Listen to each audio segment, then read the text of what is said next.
आपल्याला आहे ना वारी करायची. आपलं गढूळ झालेलं मन, आपलं पित्त हे असं स्वच्छ होतं नितळ पाण्यावानी.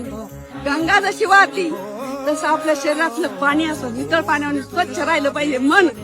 मग मन जर स्वच्छ झालं तर सगळं काही चांगलं होईल, सगळं काही बदलणार. त्यासाठी वारीत यावं लागेल आणि आपल्याला मनाचा अंघोळ स्नान घालावं लागेल. मनाचं स्नान हे खऱ्या अर्थानं वारीत होतं आणि त्याचं मन अगदी एकदम बदलून जातं. मी तर म्हणते शुभ्र होऊन जातं आणि वर्षभरासाठी इतका उत्साह येतो, एनर्जी येते. वजन तर होतच कमी कमी, पण आपल्याला 1 वर्षभर ही एनर्जी हे माझं स्वतः अनुभव. मी 11-12 वर्षापासून वारी करते.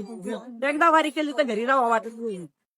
माऊली त्याला घरी ठेवतच नाही. चल, पण मन तसं पाहिजे, नाही तर मनी नाही भावन द्यावा मला पा